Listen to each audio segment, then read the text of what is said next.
Today, I want to talk about child maltreatment. Well, I don't really want to talk about it, but I'm going to. Something I've learned after years of working around child abuse investigations is that a lot of people think child abuse is obvious until they're the person who has to decide whether something actually crossed the line. Parents worry whether disciplining their child could get them in trouble. Teachers worry if something is serious enough to report, and officers arrive on scene thinking something feels wrong, but asking themselves whether it is actually a crime. That uncertainty exists because child maltreatment is not just one behavior. It's a legal and professional category we use to decide when society needs to step in and protect a child. Today, I'm going to talk about what child maltreatment actually means, especially under Colorado law, but in a way that applies across the United States. So, child maltreatment is really this umbrella term that includes both abuse and neglect. And essentially, child maltreatment is when a parent and or caregiver's actions or their failure to act actually causes harm or creates a substantial risk of harm to a child's physical, emotional, or developmental well-being.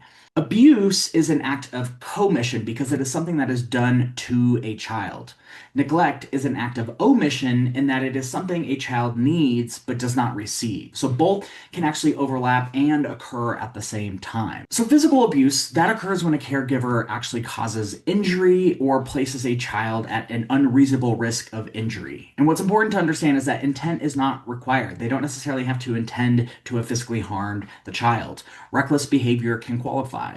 And what this means is that the law is not trying to read someone's mind or decide whether a parent meant to hurt their child. Instead, the law looks at behavior and risk. So in Colorado, and really in most states, child abuse can occur when a caregiver acts in a way that a reasonable person would recognize as dangerous, even if the goal was to never cause harm. So if a caregiver drives extremely intoxicated with their child in the car and luckily they make it home, but we would still recognize that that child was placed in serious danger. And the absence of injury does not erase the risk that was created by driving intoxicated.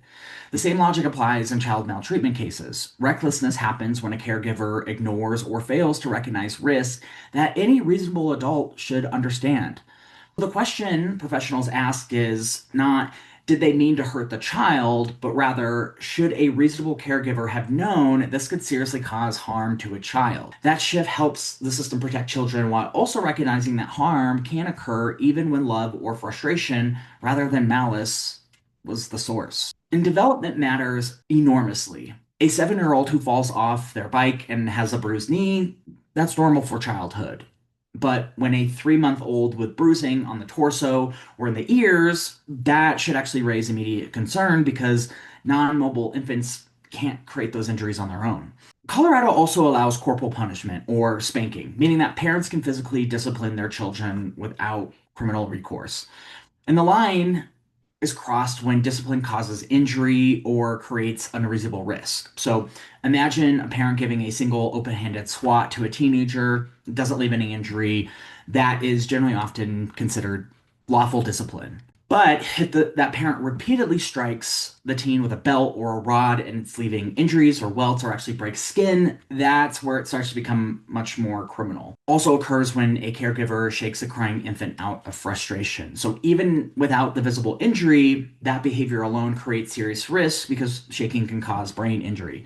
And so the difference is not whether discipline occurred, the difference is whether the force was reasonable and developmentally appropriate. This isn't a video to say, hey, you shouldn't spank your kids. I'm telling you that the research shows that it's not effective. And if you are going to spank your kids, the best thing to do is not do it when you are angry in ways that it can get carried away. When we're talking about sexual abuse, we're talking about both sexual contact, exploitation, where they are using the child to their advantage, whether that's for sexual or financial purposes, or exposing a child to sexual behavior. Now we'll talk about neglect, which is the most common form of maltreatment nationally and in Colorado, making up roughly 3/4 of substantiated cases. Neglect is an act of omission, meaning that it involves failure to provide things like supervision, medical care, safe housing, nutrition, and even emotional support. And so neglect is where professionals need to slow down and examine the context carefully. So sometimes we have to check our own standards, our own biases, and our backgrounds and not assume everything is neglect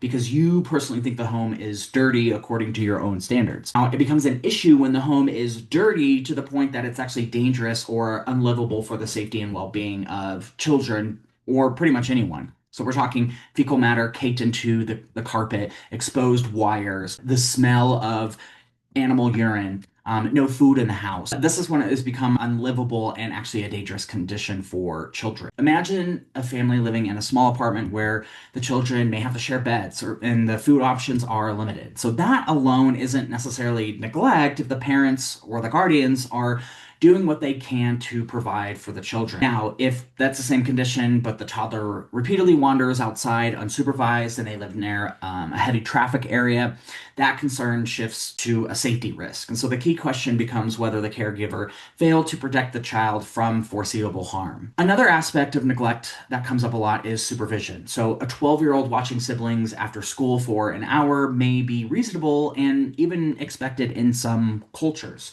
However, a 3-year-old left home alone while the parents run errands creates completely different and significant danger. And so development really kind of helps determine the line. An investigator shouldn't be asking whether the parenting is good or bad.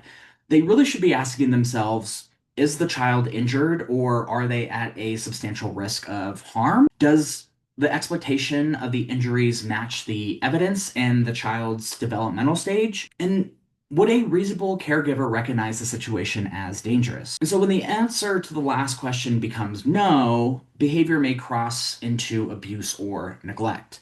And it's also important to understand that most cases do not always involve these obvious villains, uncertainty, and sometimes escalating decisions. And understanding these definitions can not only help parents recognize risk early, but it helps professionals respond fairly and consistently. So, in sum, child maltreatment is really this umbrella term for acts of commission, such as abuse, and acts of omission, like neglect. And the law focuses on harm and risk, not just the intent of the actor. And accidents happen, but we need to understand the context of how the accidents occurred and whether they were the result of recklessness or negligence. And developmental context matters more than isolated incidents.